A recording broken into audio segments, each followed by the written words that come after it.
জয় যিশু। প্রথম পাঠ প্রবক্তা এজেকিয়েলের গ্রন্থ হতে বাণী পাঠ। 47 অধ্যায় 1 থেকে 2 পদ, 8 থেকে 9 পদ এবং 12 পদ। এজেকিয়েল স্বর্গীয় মন্দিরের দর্শন পেলেন। একদিন দিব্য দর্শনে আমি দেখতে পেলাম, ভগবানের দূত আমাকে আবার নিয়ে গেলেন মন্দিরের প্রবেশ দ্বারের মুখে। দেখলাম একটি জলধারা মন্দিরের প্রবেশ পথের তলা থেকে বেরিয়ে এসে পূব দিকে বয়ে চলেছে, কেননা মন্দিরের সামনের দিকটা ছিল পূব দিকে। মন্দিরের ডান দিকের তলা থেকে নেমে এসে ওই জলধারা যজ্ঞবেদীর দক্ষিণ পাশ দিয়ে বয়ে যাচ্ছিল। ভগবানের দূত আমাকে বাইরে নিয়ে এলেন উত্তরে তরুণ দ্বারটির পথ দিয়ে এবং ঘুরে বাইরের পথ দিয়ে আমাকে নিয়ে গেলেন পূবমুখী তরুণ দ্বারটি পর্যন্ত। সেখানে ওই জলধারা বেরিয়ে আসছিল তরুণটির ডান দিক দিয়ে। তিনি বললেন, এই জল এখান থেকে বয়ে যাচ্ছে পূবের অঞ্চলে, নেমে চলেছে আরাবায়, শেষে তা গিয়ে মিশবে সাগরে, সেই দূষিত জলেরই সাগরে, আর তার ফলে বিশুদ্ধ হয়ে উঠবে সাগরের জল।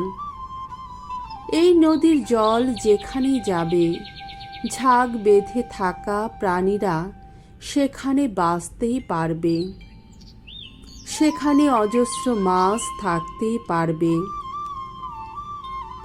কেননা এই জল সেখানে গেলেই বিশুদ্ধ হয়ে উঠবে সাগরের জল।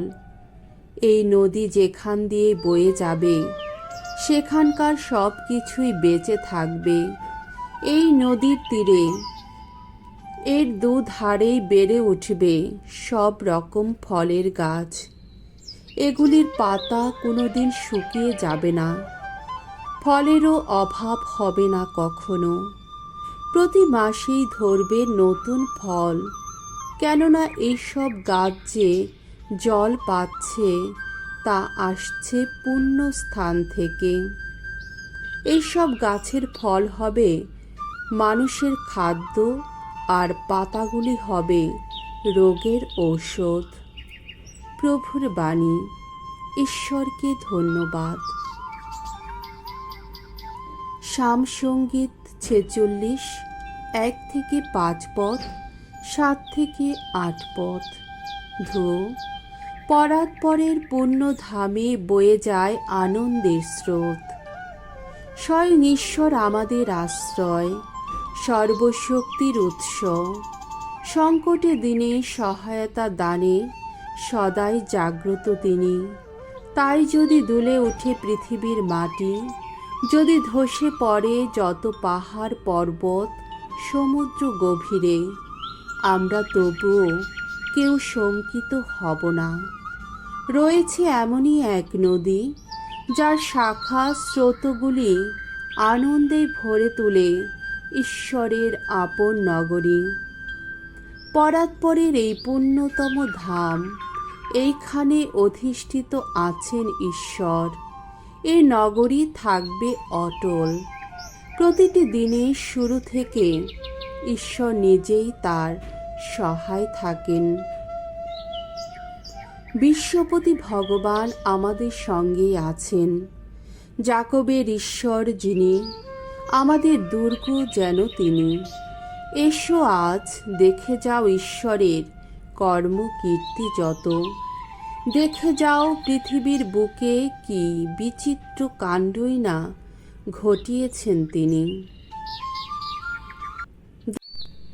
দ্বিতীয় পাঠ করিন্থীয়দের কাছে প্রেরিত পলের প্রথম পত্র হতে আজকের দ্বিতীয় বাণী। 3 অধ্যায় 9 থেকে 11 পদ, 16 থেকে 17তম পদ। তোমরা স্বয়ং ঈশ্বরের মন্দির, প্রিয়জনেরা, তোমরা হলে যেন ঈশ্বরের নির্মিত একটি গৃহ।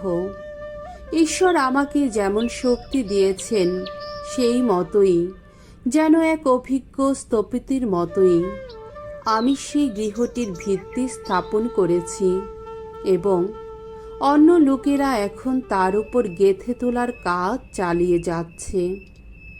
প্রত্যেকে কিভাবে গেঁথে তোলার কাজ করছে এই বিষয়ে তারা যেন সতর্ক থাকে। যে ভিত্তি স্থাপিত রয়েছে, যে ভিত্তি যীশুখ্রিস্ট নিজেই, তা থেকে ভিন্ন কোনো ভিত্তি কেউ স্থাপন করতে পারে না।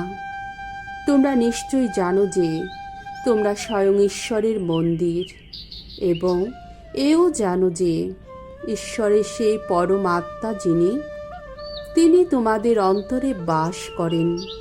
কেউ যদি ঈশ্বরের সেই মন্দির ধ্বংস করে, তাহলে ঈশ্বরও তাকে ধ্বংস করবেন, কারণ ঈশ্বরের মন্দির যে পবিত্র, আর তোমরাই হলে তার সেই মন্দির। প্রভুর বাণী।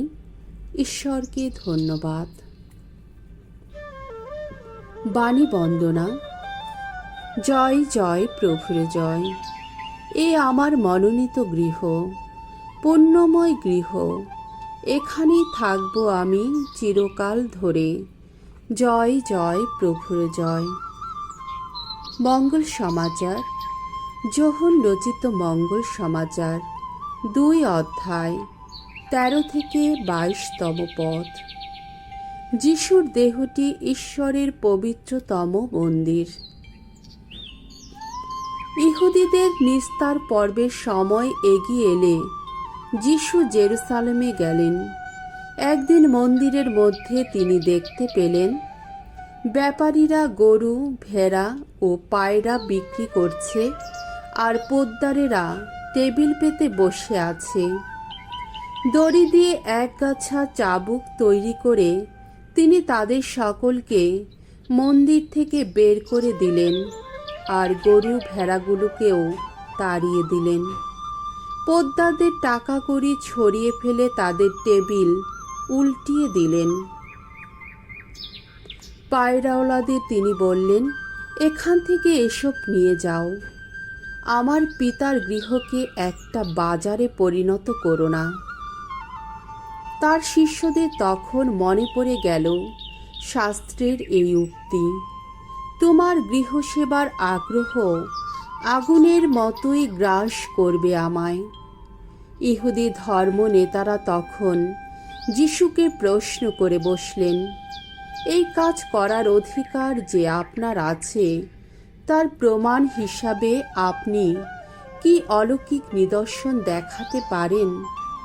যিশু উত্তর দিলেন, এই মন্দিরটি একবার ভেঙে ফেলুন, আমি 3 দিনের মধ্যেই তা আবার গড়ে তুলব।